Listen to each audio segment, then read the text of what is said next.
আউযুবিল্লাহি মিনাশ শাইতানির রাজিম বিসমিল্লাহির রহমানির রহিম। How are you of class 10? Hope you are well by the grace of Almighty Allah.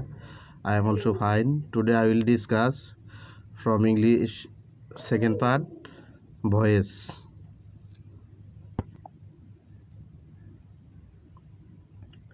Voice সাধারণত দুই প্রকার, অ্যাক্টিভ ভয়েস আর হচ্ছে passive voice. Active voice subject voice কাকে বলে? ভয়েস হচ্ছে ভার্বের গঠন যা দ্বারা সাবজেক্ট নিজে কিছু করে বা অন্যের দ্বারা সম্পাদিত কাজ তার উপর এসে পড়ে, এরকম বোঝায়। ভয়েস দুই প্রকার, অ্যাক্টিভ এবং passive voice. Active voice subject সক্রিয় অবস্থায় থেকে সেন্টেন্সে কার্যাবলী সম্পাদন করে, এরূপ বোঝায়, যেমন আই রাইট এ লেটার। আর প্যাসিভ ভয়েস হচ্ছে সাবজেক্ট অবজেক্টের দ্বারা সম্পাদিত কাজ তার উপর এসে পড়ে, এরকম বোঝায়, সেটা হচ্ছে প্যাসিভ ভয়েস। দেখো এখানে I write a letter, active ভয়েসে আই রাইট এ লেটার, আইটা সাবজেক্ট এখানে সক্রিয় অবস্থায় আছে, সেন্টেন্সের কার্যাবলী সম্পাদন করছে, I write a letter. Active থেকে প্যাসিভ করতে হলে প্রথমে অ্যাক্টিভ ভয়েসের অবজেক্ট প্যাসিভ ভয়েসের সাবজেক্ট হিসাবে আনতে হয়। এখানে এ লেটার হচ্ছে অবজেক্ট, ভার্ব হচ্ছে রাইট, আই হচ্ছে সাবজেক্ট। তাহলে আমরা যদি অ্যাক্টিভ থেকে প্যাসিভ করি তাহলে অ্যাক্টিভ ভয়েসের অবজেক্ট এ লেটার, এটাকে আমরা সাবজেক্ট বানাতে পারি। তো এ লেটার আমরা সেন্টেন্সের প্রথমে দিলাম এবং এটা ক্যাপিটাল লেটার হবে। তারপর টেন্স অনুসারে সাহায্যকারী ভার্ব বসে, টেন্স নাম্বার এবং পার্সন অনুসারে। যেমন এখানে আই এ লেটার যখন সাবজেক্ট হিসেবে চলে আসছে তখন এ লেটারের সাথে ইজ হবে, আর প্লুরাল থাকলে আর হতো। তারপর ভার্বের পাস্ট পার্টিসিপল ফর্ম, অর্থাৎ অ্যাক্টিভ ভয়েসের সাবজেক্টের অ্যাক্টিভ ভয়েসের ভার্বের past participle form write, wrote, written, এখানে রিটেন বসছে। তারপর একটা প্রিপোজিশন বাই, এবং অ্যাক্টিভ ভয়েসে যে সাবজেক্ট ছিল সেটা এখানে মি হয়েছে, অর্থাৎ আয়ের অবজেক্টিভ ফ্রম মি। তাহলে a letter is written by me, অ্যাক্টিভে ছিল আই রাইট এ লেটার, অর্থাৎ আমি একটি চিঠি লিখি। আর নিচেটা হচ্ছে a letter is written by me, অর্থাৎ আমার দ্বারা একটি চিঠি লেখা হয়।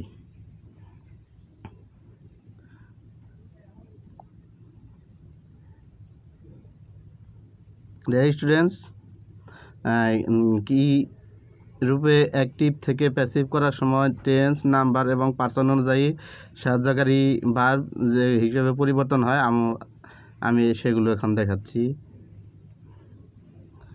অ্যাক্টিভ থেকে প্যাসিভ করার সময় টেন্স অনুসারে, টেন্স এবং নাম্বার পার্সন অনুসারে অক্সিলারি ভার্ব ব্যবহারের নিয়ম, অর্থাৎ প্রেজেন্ট অ্যাক্টিভ ভার্ব যদি প্রেজেন্ট ইনডিফিনিট থাকে অ্যাক্টিভ ভয়েসটা, সেটা হবে এম ইজ আর, অর্থাৎ প্রেজেন্ট ইনডিফিনিটের ক্ষেত্রে প্যাসিভ করার সময় সাবজেক্টের পরে এম ইজ আর বসবে। পাস্ট ইনডিফিনিটে ওয়াজ ওয়ার, ফিউচার ইনডিফিনিটে শ্যাল বি এবং উইল বি। প্রেজেন্ট কন্টিনিউয়াসে এম বিং, ইজ বিং এবং আর বিং, অর্থাৎ আয়ের সাথে am being, subject third person singular number হলে ইজ বিং এবং আর বিং হবে প্লুরাল সাবজেক্টের ক্ষেত্রে। পাস্ট কন্টিনিউয়াসের ক্ষেত্রে ওয়াজ বিং, ওয়ার বিং, ওয়াজ হবে সিঙ্গুলার সাবজেক্টের ক্ষেত্রে এবং ওয়ার হবে প্লুরাল সাবজেক্টের ক্ষেত্রে। ফিউচার কন্টিনিউয়াস টেন্সের ক্ষেত্রে শ্যাল বি বিং এবং উইল বি বিং। প্রেজেন্ট পারফেক্টের ক্ষেত্রে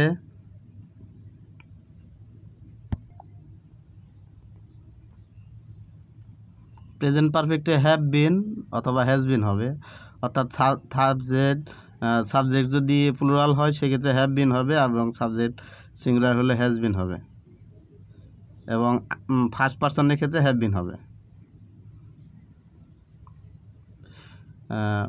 পাস্ট পারফেক্টের ক্ষেত্রে শুধুমাত্র হ্যাড বিন হবে। ফিউচার পারফেক্টের ক্ষেত্রে শ্যাল হ্যাভ বিন অথবা উইল হ্যাভ বিন হবে। সাবজেক্টকে অবজেক্টে রূপান্তরের নিয়ম, অর্থাৎ সাবজেক্ট কোনটি থাকলে অবজেক্ট হিসেবে কি হবে। সাবজেক্ট যদি আই থাকে অবজেক্ট হিসেবে উই হবে, সরি, আই থাকলে মি হবে, উই থাকলে আস হবে, দে থাকলে দেম হবে, হি থাকলে হিম হবে, সি থাকলে হার হবে, ইউ থাকলে ইউ হবে, ইট থাকলে ইট হবে। কারো যদি নাম থাকে তাহলে ওই নামই হবে। প্রেজেন্ট ইনডিফিনিট টেন্সের এখানে একটা উদাহরণ, দে প্লে ফুটবল। এখানে দে হচ্ছে সাবজেক্ট, ভার্ব হচ্ছে প্লে, ফুটবল হচ্ছে অবজেক্ট। তাহলে এখানে অবজেক্টটা সাবজেক্ট হিসেবে আসলো ফুটবল, তারপরে প্রেজেন্ট ইনডিফিনিট টেন্স থাকায় ফুটবল যেহেতু একটা খেলার নাম, ইজ, ভার্বের পাস্ট পার্টিসিপল ফর্ম প্লেড, একটা প্রিপোজিশন বাই, আর দে থাকলে দেম, সেই হিসাবে এখানে দেম। তাহলে football is played by them, answer হবে।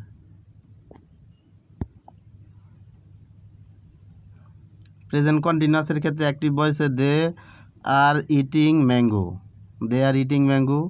প্যাসিভে ম্যাঙ্গোস, প্যাসিভে ম্যাঙ্গোস হবে অবজেক্ট এই সাবজেক্ট হিসাবে। তাহলে ম্যাঙ্গোস প্লুরাল থাকার কারণে আর প্রেজেন্ট কন্টিনিউয়াস থাকার কারণে আর বিং হলো ভার্ব হচ্ছে আর, এখানে ভার্বের পাস্ট পার্টিসিপল ফর্ম ইটেন, তারপর প্রিপোজিশন বাই, আর দে থাকলে দেম। প্রেজেন্ট পারফেক্ট টেন্সে Alam has done the work. তাহলে দ্য ওয়ার্ক এখানে অবজেক্ট, অ্যাক্টিভ ভয়েসের অবজেক্ট দ্য ওয়ার্ক এখানে সাবজেক্ট হিসাবে আসছে, তার সাথে হ্যাজ বিন টেন্স এবং নাম্বার পার্সন অনুসারে হ্যাজ বিন। ভার্বের পাস্ট পার্টিসিপল ফর্ম এখানে দেওয়া আছে ডান, একটা প্রিপোজিশন বাই, আর সাবজেক্ট ছিল আমাদের আলম, এখানে আলম কারো নাম থাকলে নামই হবে। তাহলে Alam has done the work অ্যাক্টিভে, প্যাসিভে হবে the work has been done by Alam.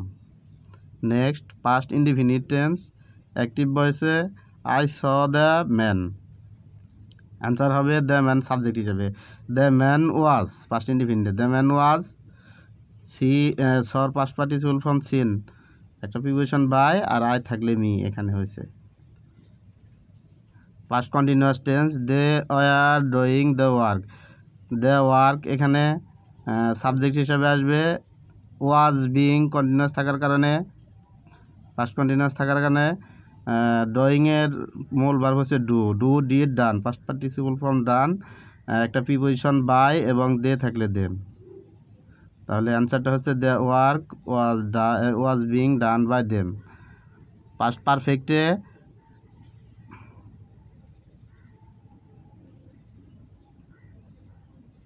We had dug the canal, the canal এখানে সাবজেক্ট হিসাবে আসবে, the canal had been dug by us, we থাকলে আস হয়, প্রিপোজিশন তার আগে বাই, আর এটা পাস্ট পার্টিসিপল ফর্ম ডাগই হয়েছে। ফিউচার ইনডিফিনিটে হি উইল হেল্প মি, তাহলে এখানে অবজেক্ট মি আছে, মি সাবজেক্টিভ ফর্ম আই, এখানে আমরা আই দিলাম, এই মি সাবজেক্টিভ ফর্ম আই, আমরা আই দিলাম, আইয়ের সাথে শ্যাল উইল দুইটাই দেওয়া যায়, আই শ্যাল বি, পাস্ট হেল্পের পাস্ট পার্টিসিপল ফর্ম হেল্প, একটা প্রিপোজিশন বাই এবং হি থাকলে হিম হবে। ফিউচার কন্টিনিউয়াস অ্যাক্টিভে the teacher will be teaching us, us থাকলে উই থাকলে অবজেক্টিভ ফর্ম আস হয়, অর্থাৎ এখানে অবজেক্টিভ ফর্ম রূপে আস আছে, আমরা এটার সাবজেক্ট যদি বানাই তাহলে সাবজেক্টিভ ফর্ম সরাসরি আস দিলে হবে না, সাবজেক্টিভ ফর্ম উই, তাহলে উইর সাথে shall be, we shall be being, continuous থাকার কারণে বিং, শ্যাল বি বিং বা উইল বি বিং যে কোনোটা হবে পাসিভ করতে গেলে। তাহলে উই শ্যাল বি বিং টিচিংয়ের মূল ভার্ব হচ্ছে টিচ, টিচ টট টট, তাহলে we shall be being taught by the teacher subject, এখানে অবজেক্ট হয়ে গেছে the teacher, we shall be being taught by the teacher. Next future perfect tense they will have finish the work, the work এখানে subject হিসাবে আসছে, will have been rules অনুসারে finished ভার্বের past participle form এখানে দেওয়া আছে, একটা by আর দে থাকলে দেম। ইম্পারেটিভ সেন্টেন্সে কিভাবে হয়, ডু দ্য ওয়ার্ক, প্রথমে লেট আনতে হবে, তারপর অবজেক্ট, লেট দ্য ওয়ার্ক একটা প্রিপোজিশন, এখানে বাই দিলে হবে না, এখানে বি দিতে হবে ইম্পারেটিভ সেন্টেন্সে। আমরা যেরকম প্রিপোজিশন বাই দিয়ে করছিলাম এখানে ইম্পারেটিভের ক্ষেত্রে বাই বা প্রিপোজিশন হবে না, এখানে বি হবে। Let the work be done. Next যদি ডু নট থাকে হবে let not. Do not hate the poor, let not the poor be hated. প্রথমে লেট নট দ্য পুর এখানে আছে, দ্য পুর দিলাম, তারপর বি হেটের past participle form hated. Let him write a letter, let him write a letter হবে let a letter be written by him, let a letter be written by হিম। আমাদের মূল সেন্টেন্সে ছিল late him write a letter. এখানে প্রথমে late হবে, যেটা ছিল লেট, এ লেটার অবজেক্ট, আমরা এ লেটার অবজেক্ট দিলাম। তাহলে লেট এ লেটার বি, ভার্বের পাস্ট পার্টিসিপল ফর্ম দিছি, আর অবজেক্ট এখানে হিম হিসাবে দিলাম, তার আগে একটা preposition by. Let a letter be written by him.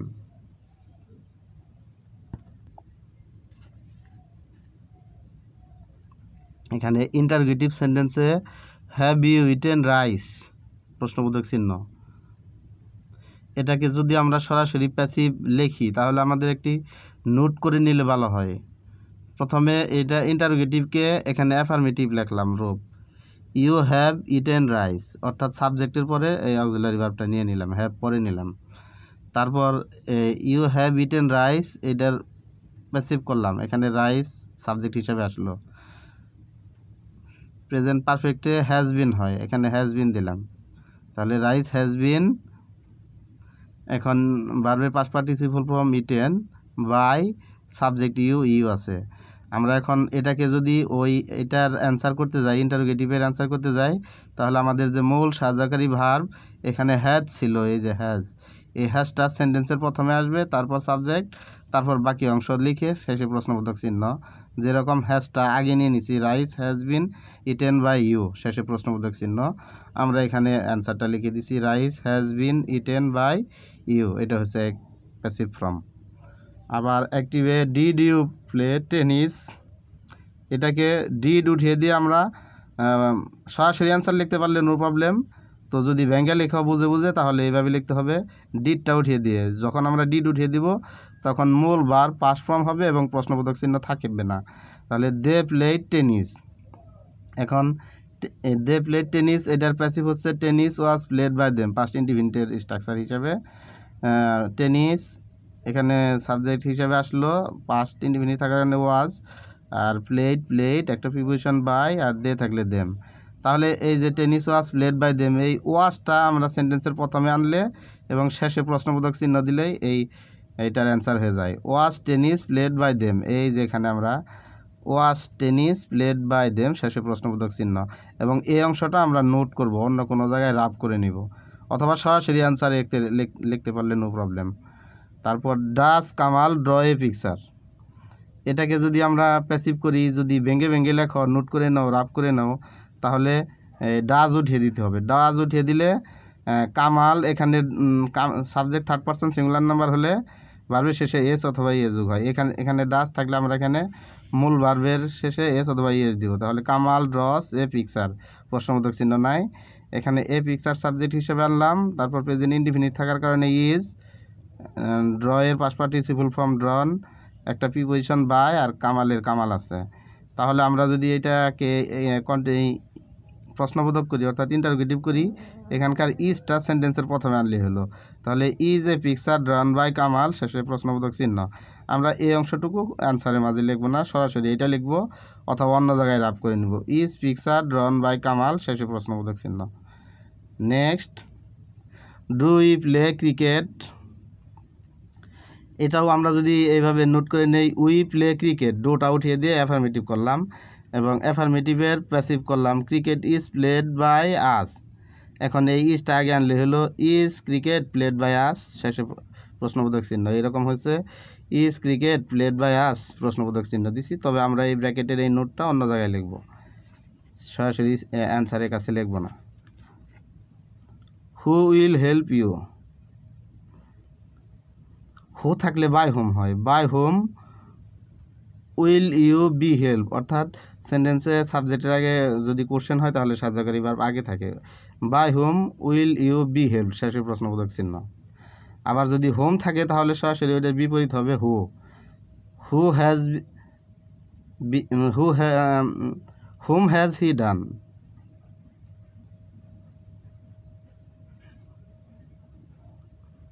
Who has been done by him, answer হবে হু, অর্থাৎ হোমের পরিবর্তে হু has been done by him.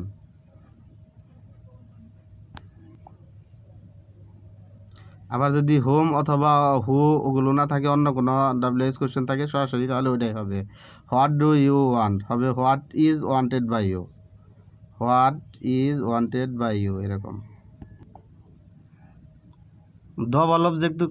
Double অবজেক্টযুক্ত সেন্টেন্সকে অ্যাক্টিভ থেকে প্যাসিভ করতে হলে এখানে উই মেড হিম ক্যাপ্টেন, অর্থাৎ হিম আর ক্যাপ্টেন দুইটা অবজেক্ট আছে আমাদের, ভার্ব হচ্ছে মেড আর এখানে উই সাবজেক্ট। আমরা অবজেক্টের যে কোনো একটি অবজেক্টকে সাবজেক্ট হিসেবে নিলে, আমরা যদি হিম রে সাবজেক্ট হিসেবে নেই তাহলে হিমের সাবজেক্টিভ ফ্রম হি, টেন্স অনুসারে পাস্ট টেন্সে ওয়াজ, মেডের পাস্ট পার্টিসিপল ফ্রম মেডই থাকে।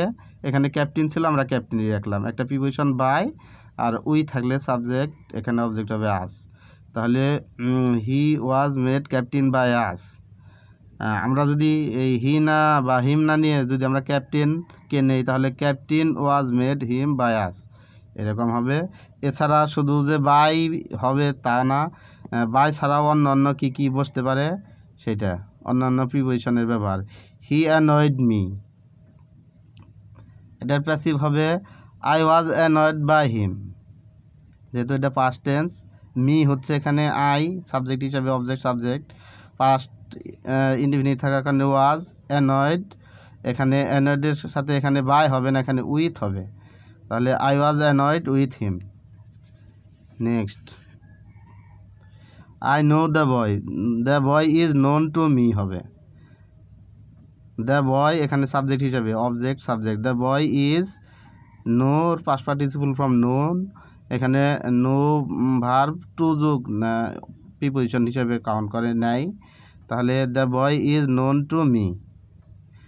হিজ বিহেভিয়ার সারপ্রাইজড মি, এটাও পাস্ট ইনডিফিনিটের, তাহলে মি হচ্ছে আই সাবজেক্ট হিসাবে আনলাম, পাস্ট ইনডিফিনিট থাকার কারণে was, surprised past participle form surprised আছে, এটার পরে অ্যাট হবে, তাহলে আই ওয়াজ সারপ্রাইজড অ্যাট, এখানে হিজ বিহেভিয়ার, অর্থাৎ বাই ছাড়াও অন্যান্য কী কী প্রিপোজিশন যোগ করতে হয়, টু, উইথ, অ্যাট, এগুলো দেখাইলাম।